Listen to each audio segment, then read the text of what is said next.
Hello students, welcome to Chemistry Gyan channel. Our today's topic is reactions of glucose. In our last video, we have discussed the structure of glucose.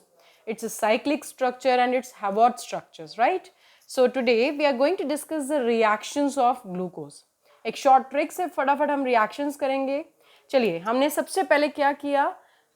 Glucose का structure समेट के लिख दिया. समेट के मतलब aldehydic group, alcoholic group, CHO, CH2OH और बीच के 4 कार्बन को CHOH होल 4 इस तरह से मैंने लिखा. अगर मैं इसकी HI से रिएक्शन कराती हूँ तो यू हैव टू रिमेंबर कि HI का काम क्या हो गया, इसको एन हेक्सेन में कन्वर्ट किया, राइट. ग्लूकोज एन हेक्सेन में बदलेगा HI की प्रेजेंस में अगर आपने हीट भी किया. Okay, next is HCN. Hydrogen cyanide से अगर मैं रिएक्शन कराती हूँ तो बड़ी मजेदार सी रिएक्शन है. H और CN कैसे टूटेगा, H अलग CN अलग. तो O ने तो पकड़ लिया H को और CH के पास क्या रह गया, CN. तो अभी आपको क्या करना है, CH, OH and CN. So the name of this compound is glucose. Glucose तो सबको पता है, ग्लूकोज से ही हम कर रहे हैं. एंड CN जो इसके साथ एक्स्ट्रा लगा है तो इसलिए cyanohydrin. So the name, the product that is formed is glucose cyanohydrin. Okay, इसकी रिएक्शन अगर मैं HNO3 के साथ कराती हूँ तो एल्डिहाइडिक ग्रुप और CH2OH ग्रुप दोनों ने COH में कन्वर्ट हुए, ऑक्सीडाइज हो गए COH में. तो इस तरह का जो कंपाउंड बना जिसमें दोनों तरफ एसिड है, दिस इज सैक्रिक एसिड. और अगर मैं HNO3 की जगह ब्रोमीन वाटर लेती हूँ, ग्लूकोज के अंदर ब्रोमीन वाटर लेती हूँ, तो सिर्फ एक CHO की जगह आपको COH करना है. तो the name of this acid is gluconic acid. अगर दोनों जगह एसिड आ रहा है then it is saccharic acid, और अगर एक ही जगह एसिड आ रहा है then it is gluconic acid. Okay, next reaction is कि अगर मैं ग्लूकोज की रिएक्शन एसिटिक एनहाइड्राइड से कराती हूँ, what's a formula of acetic anhydride? जब दो एसिड मिलते हैं और वाटर रिमूव हो जाता है देन इट इज एनहाइड्राइड. ठीक है, तो अगर मैं फॉर्मूला लिखती हूँ, the formula of acetic anhydride is CH3COO COCH3, right. This is the formula of acetic anhydride. तो बड़ा ध्यान से समझेंगे, यहाँ का OH, ग्लूकोज का OH, और यहाँ का CH3COOH, ये अगर निकलता है तो CH के पास क्या बच जाता है, CH3COO. अगर यहाँ से मैं स्प्लिटिंग करती हूँ तो अभी जो ये पार्ट है वो किसके पास चला जाएगा, CH के पास, राइट. सो अभी आपने देखा ये स्ट्रक्चर आता है. तो एसीटेट अगर मैं काउंट करती हूँ इसके अंदर तो 4 एसीटेट यहाँ दिखाई दे रहे हैं, एक एसीटेट मुझे यहाँ दिखाई दे रहा है क्योंकि यहाँ का OH भी इस CH3COO के साथ मिलकर एसिटिक एसिड अलग करेगा.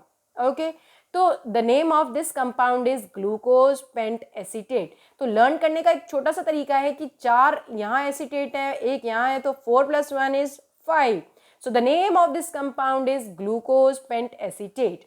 ओके, नेक्स्ट रिएक्शन इज कि अगर ग्लूकोज की रिएक्शन में NH2OH से कराती हूं तो क्या हुआ कि H2 और O वाटर निकल गया, तो CH के साथ क्या बच गया, NOH, CH double bond NOH, and the name of this compound is glucose oxime. So these are the reactions of glucose. Okay, and today's next topic is structure of fructose. एक मजेदार सी बात है कि फ्रक्टोज का भी formula same है, C6H12O6, लेकिन कुछ स्ट्रक्चर में चेंजेस हैं. अभी हम बचपन से पढ़ते हैं कि ग्लूकोज का फॉर्मूला C6H12O6, फ्रक्टोज का formula same formula C6H12O6, but the structure is different. Okay, it belongs to D series. D series मतलब D वाली बात होगी यहाँ पर. एंड इट इज अ लेवो रोटेटरी कंपाउंड, मतलब ऑप्टिकल रोटेशन कहाँ होगा, लेफ्ट साइड में होगा. इसके स्ट्रक्चर में आप फ्यूरेन की बात करेंगे. फ्यूरेन से मतलब इसमें अब यहाँ पर मैं ये 5 रिंग का स्ट्रक्चर बनाऊंगी. कार्बन 6 ही होंगे लेकिन जो स्ट्रक्चर रहेगा वो 5 ही रहेगा. Okay, alpha structure and beta structure, मतलब मैं अभी 2 आइसोमर बनाने जा रही हूँ. कुछ ज्यादा डिफिकल्ट नहीं है, वही सेम चीज है.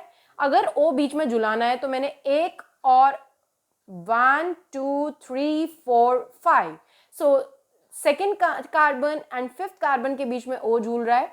ओके, तो अभी मैं स्ट्रक्चर की बात करती हूँ. CH2OH, OH पहली पोजीशन पे, थर्ड वाले पे आपको पता ही है OH left side, H right hand side, HOH fourth पे सेम, 5th पे HO बीच में जुल गया और लास्ट में बच जाता है CH2OH. ये तो बिल्कुल सेम ही है ग्लूकोज की तरह ही, बस जो चेंजेस आए हैं वो यहाँ फर्स्ट एंड सेकेंड कार्बन में आए हैं. तो अगर मैं अल्फा फॉर्म की बात करती हूँ दैट इज फ्रक्टोफ्यूरानोस, क्योंकि मैंने यहाँ स्ट्रक्चर की बात करी है फ्यूरेन की।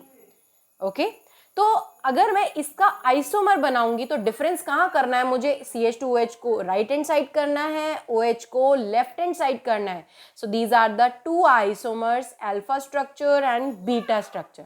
अभी मुझे इसी का ही हैवॉर्ड स्ट्रक्चर करना है, तो मैंने आपको एक छोटी सी ट्रिक बताई थी, left hand side on the top, right hand side on the bottom side. Okay by this way we can obtain the Haworth structure. तो अभी हमने ये लर्न किया, इसी के बेस पे हम फटाफट क्या बना लेंगे, हैवॉर्ड स्ट्रक्चर। जो लेफ्ट हैंड साइड में है वो ऊपर रह जाएगा, जो राइट हैंड साइड में that will be on the bottom side. Okay now Haworth structure बनाएंगे, फटाफट कुछ नहीं करना है, CH2OH H, OH H, OH CH2H OH। तो दीज आर द हैवॉर्ड स्ट्रक्चर, जिसके अंदर आपको बस इतना याद करना है कि left hand side on the top and right hand side on the bottom side. Okay, our today's topic is disaccharides. As disaccharide जो हाइड्रोलिसिस के बाद 2 यूनिट्स देगा मोनोसैकेराइड्स की, उसे हम कहते हैं disaccharide. Di means 2। Okay they are the crystalline solids which are soluble in water. कुछ एग्जांपल्स की बात करूंगी, सुक्रोज, माल्टोज एंड लैक्टोज, जिसमें इंपॉर्टेंट है sucrose. What's the formula of sucrose, C12H22O11। This is the structure of sucrose. MCQ में आने वाला question, hydrolysis of sucrose is called as inversion of cane sugar, क्योंकि ये एक तरह का शुगर ही रहता है, this is the sugar only. So inversion of cane sugar MCQ में आता है क्वेश्चन।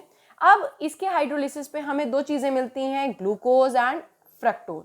ओके अब मैं सीधा एक स्ट्रक्चर पे आऊंगी सुक्रोज की, बड़ा इजी सा तरीका है, क्योंकि अभी तक हम पढ़ चुके हैं ग्लूकोज और फ्रक्टोज का structure, alpha form beta form भी पढ़ चुके हैं। अल्फा फॉर्म में जो चीज होती है उसी को हम बीटा फॉर्म में एक फर्स्ट कार्बन पे जो रहता है उसी को इन्वर्ट कर देते हैं, राइट हैंड साइड वाली चीज लेफ्ट में, लेफ्ट वाली चीज राइट में। तो सेल्यूलोज में आपको याद क्या करना है कि इसके अंदर आता है alpha D glucose and beta D fructose.